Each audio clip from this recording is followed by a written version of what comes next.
Hello friends, welcome once again to Andy Tech Cyber channel. I want to use this opportunity to say a very big thank you to everyone out there supporting this channel. And I really hope the videos I make in one way or the other is making you conscious of whatever it is you do on the internet. And I'm also really sure this video in one way or the other, makes you intentional about the activities you engage in over the internet. It is really important in our current world, in our current age, where cybercrime is rampant, for us to be really careful about our activities on the internet.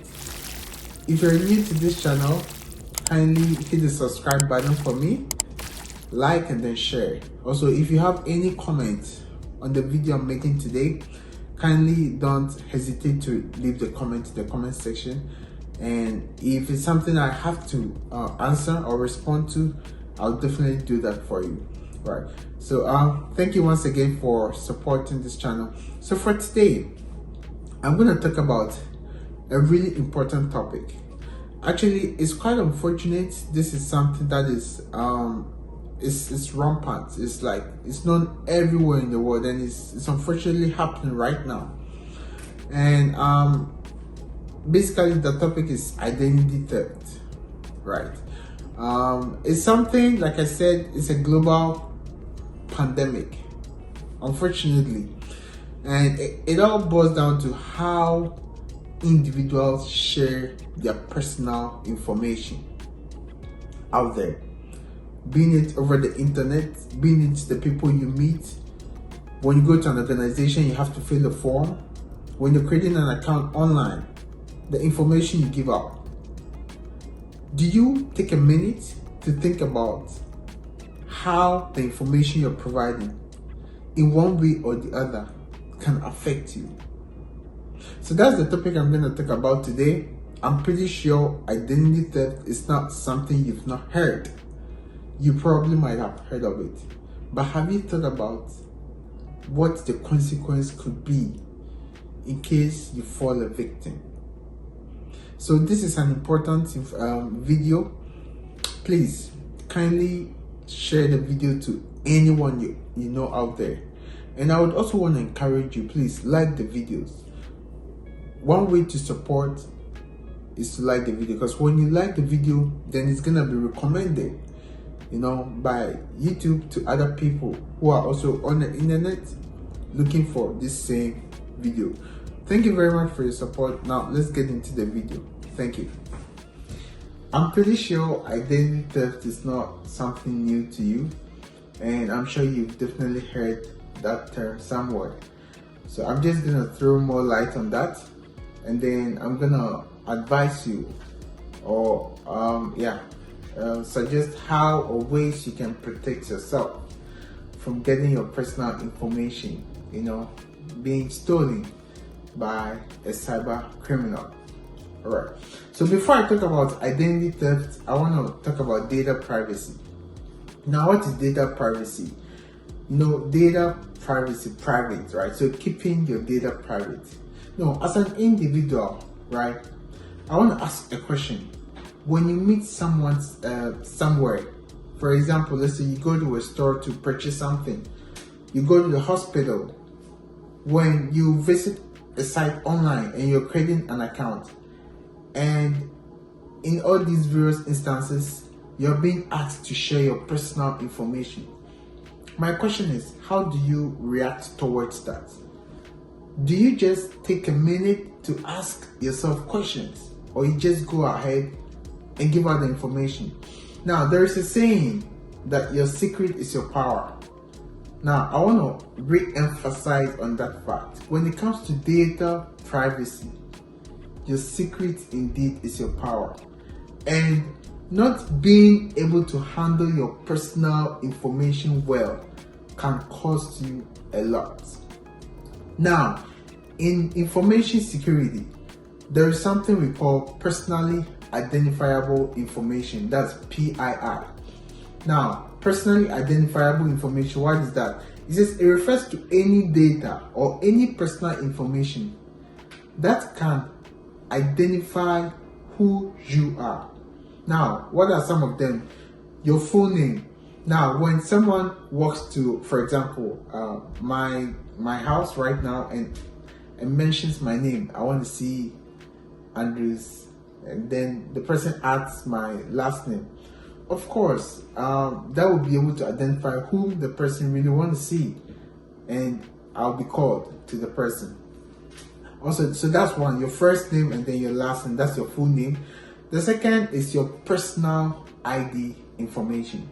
Now, when it comes to the United States, one important ID is your social security number.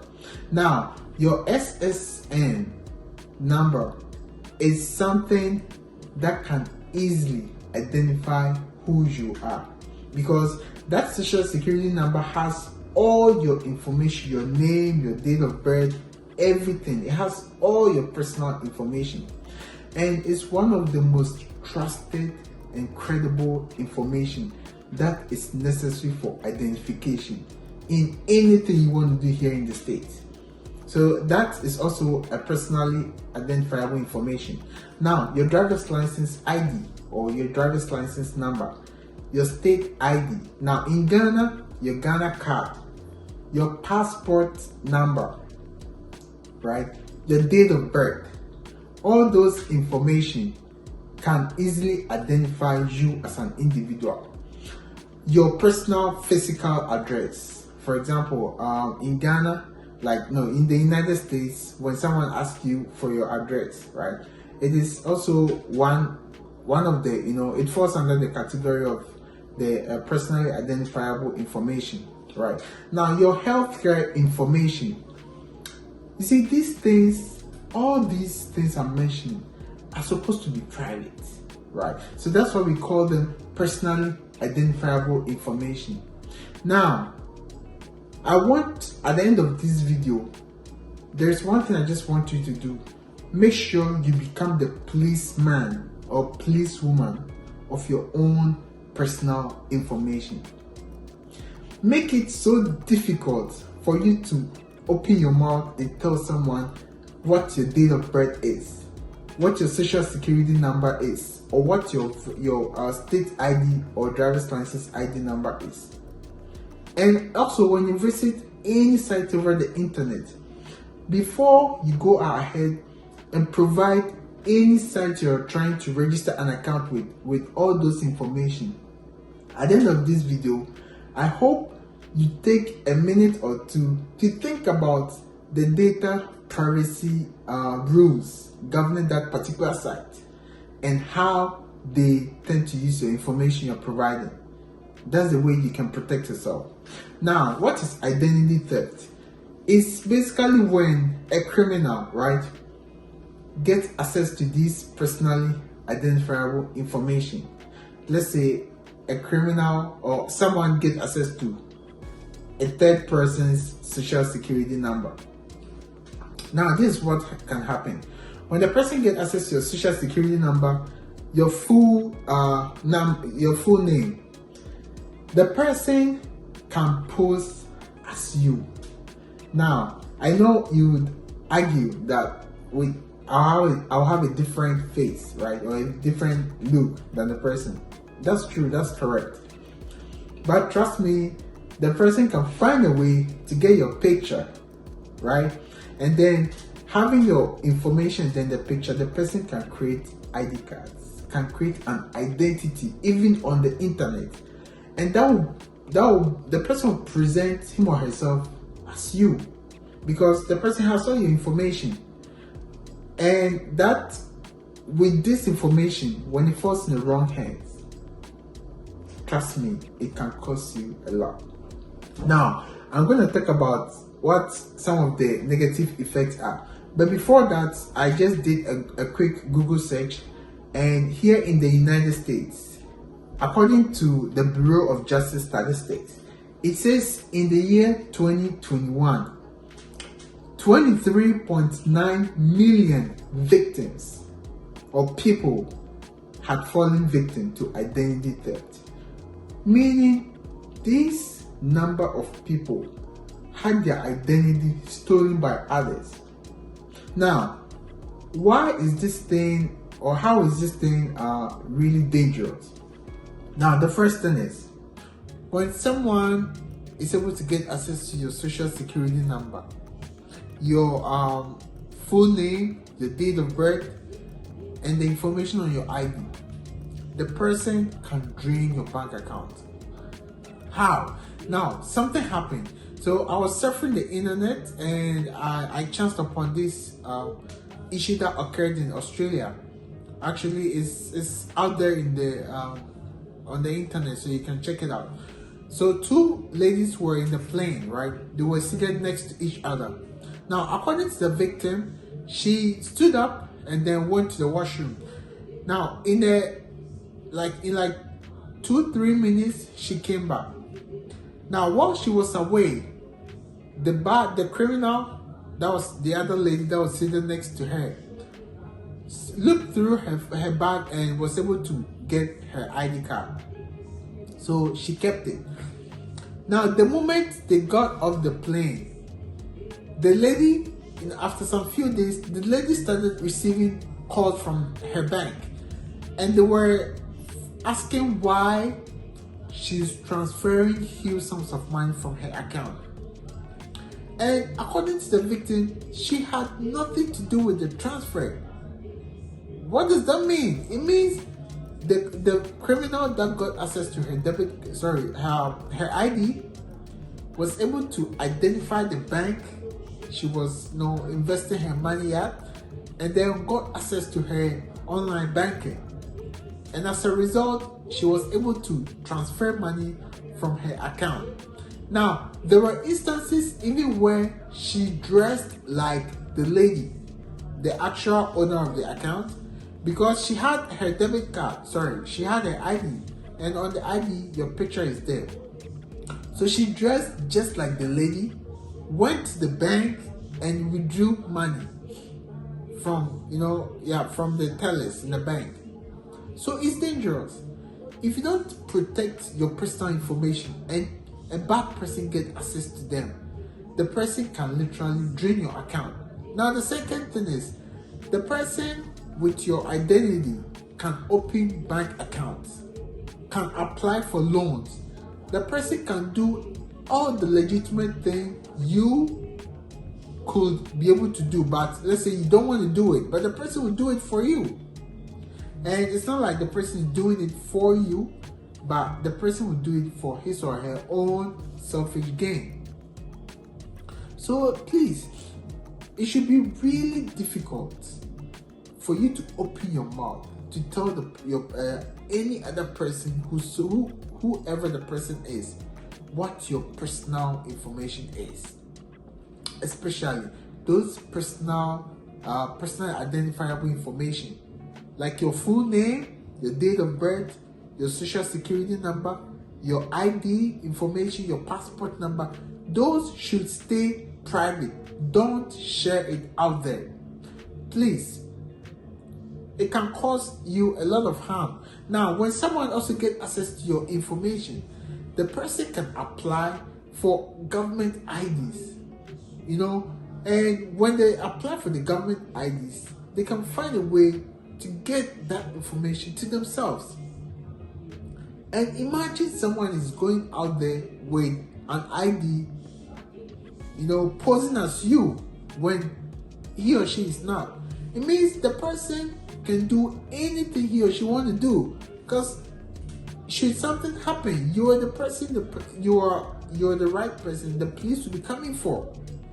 For the other person, that's not him or her. So please, be careful, be vigilant whenever you are around people. What you share on the internet, be very careful. On your social media platforms, be very careful. Especially when you have to post a picture, you're posting an information. Make sure it doesn't contain any personal information. It's really, really important. Please, there is a saying, your secret is your power. When it comes to information security, Yes, your secret really indeed is your power, especially when it comes to your personal information. Don't easily let it out of your mouth. Now, when someone also, when someone is able to steal your personal information, the person can file for taxes in your name. The person can the person can do so many criminal things in your name. The person does not care because the information he or she is using is not his own personal identity, it's you, right? It's yours. And so it means they'll just do whatever they want. At the end of the day, should something bad happen, like I said earlier, you're the one who needs to answer that. And you see, by the time you get the chance to be able to tell, the police or whoever maybe in a situation would want to come for you, by the time you'll be able to prove you were not the person, then maybe your reputation has already been at stake. Like your reputation might even go down the drain. So please, let's be careful. Let's stay protected over the internet, especially what you share over the internet. So there was another lady. She said, unfortunately, someone got access to her personal information because she used to share, information over the internet. She just post and add her location, sometimes a date of birth. She wasn't really intentional about what she does over the internet. She took things lightly. And what happened was, someone was able to get access to her personal information. Then the person caused a serious crime in her name. So she said she was in the United States. She was there one day and the police raided her house. And unfortunately, she was from a different country, right? She had just migrated to the United States to work. They had to deport her back to her home country just because the police thought she had according to records, her name, her ID, everything that proved it was that person, or she was the person causing the crime. The police had all that. And so it was difficult for her to tell them she wasn't the right person. By the time the police were able to identify it was someone else using the lady's identity, she was already back home. This can happen to anybody. So we have to really be careful what we share over the internet. Please, be careful about that. Now, when it comes to identity theft, there are 3 things we have to focus on. The first thing is how to protect yourself. The second thing is, what are the ways you'll be able to detect whether your identity is being stolen or not? And the third is, in case you're able to identify that your identity is being stolen, how can you correct it? Now, I want to talk about protecting. How can you protect yourself from your personal information being stolen or from this identity theft? The first thing I want to talk about, please, the things you share on the social media sites. Be careful. That's all I want to say. Don't post your picture and tag your real location. It is dangerous. Please, especially on Instagram. If you want to post your picture, fine. But when you post, don't tag your current location. If someone wants to attack you, the person can use that. So be careful what you share over the internet.